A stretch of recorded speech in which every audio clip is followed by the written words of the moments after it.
እንደውም አባዬ ልክ ፊልም ላይ እንዳለው ምናምን ለምታፈቅሪው ሰው ምናምን ይሆንሽ ምናምን ብላ ነበር ያደረገች ዳግዬ እኔ ቆንጆ እውነት ነው ረስቼው ነው እናንተ ቆራ ታስታውሱኝ ምን ቀልብ የለኝም እኮ ወይኔ አታስታውሱኝ ነው እባካችሁ ክፍዬ እኔ ፍቅር በጣም ይቅርታ ረስቼው ነው ይቅርታ አድርግልኝ ውዴ አልተጎዳሽም አይደል ወይኔ ጀበጀበልቸው ነበር ልጄን ወይኔ ልጄን ወይኔ ልጄ አይዞሽ የኔ ቆንጆ ረስቼው ነው እናቴ እኔም ረስቼው ነው እንጂ ዳጊ እንኳን አታስታውሰኝም እናቴ የነገር ከመፈጠሩ በፊት ምን ሆነ ነው አንቺ ጋር ይኖራል ብዬ እኮ ስላሰብኩኝ ነው መስከፍ እኔ ያው ቀልቤስ ከዛ ፕላኑ ምን መሰለሽ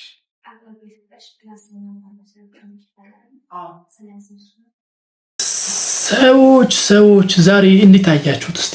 ሀና ሰራተኛዋ ድራማን እንዴት አያችሁት? እኔ የሌለ ነው የተመቸችኝና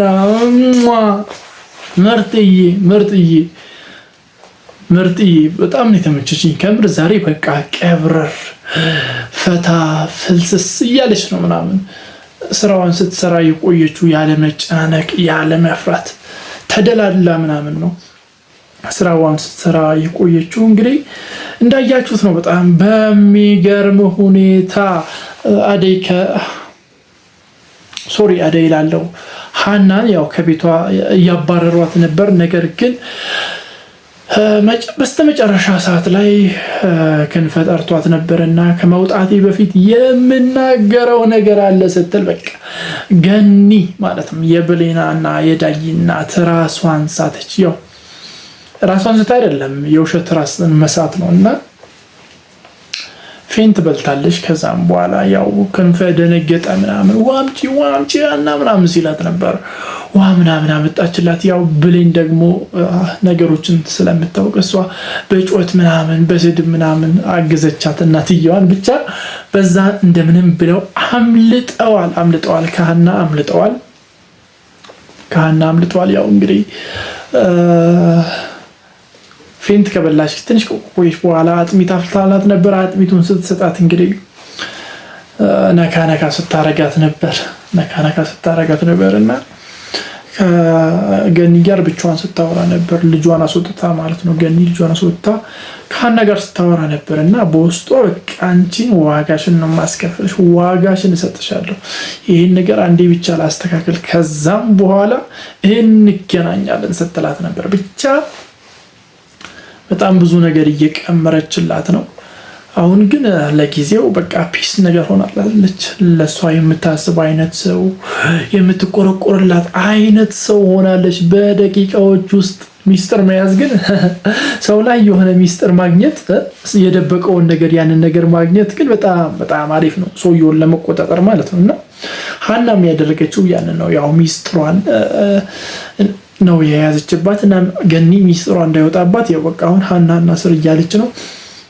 ግን ያው ገኒም አታርፍም እንግዲህ ከብሌና ጋር ቀመረዋል ክንፈ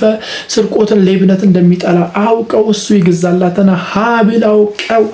የሀና ሻንጣ ውስጥ አድርገው ነበር ነገር ግን ሀና ሲያወሩ ሰምታቸው ነበር መልሳ ከሻንጣ ውስጥ አውጥታ የብሌን ሻንጣ ውስጥ ከተዋለችና መጨረሻ ላይ ያው ገኒ ኡሪው እያለች እየጮሽ ምን ስመጣ ነበር ሀብል ይጠፍቷል ምናምን የእያንዳንዱ ሻንጣ ይፈተሽ ብድ ምናምን ስትል ሀብሉ የተገኘው የብሌን ቦርሳ ውስጥ ነው ክንፈ ያው አባትየው ሌብነትን በጣም ይጸየፋል ይጠላልና በቃ ዘሎን የሰፈረባት ምናምን ያው እንደምንም ግርግር ፈጥራ እኔ ረስቼው ነው በቃ ምናምን ብላ ስትለማመጥ ነበር ገኒ ብቻ ተርፋለች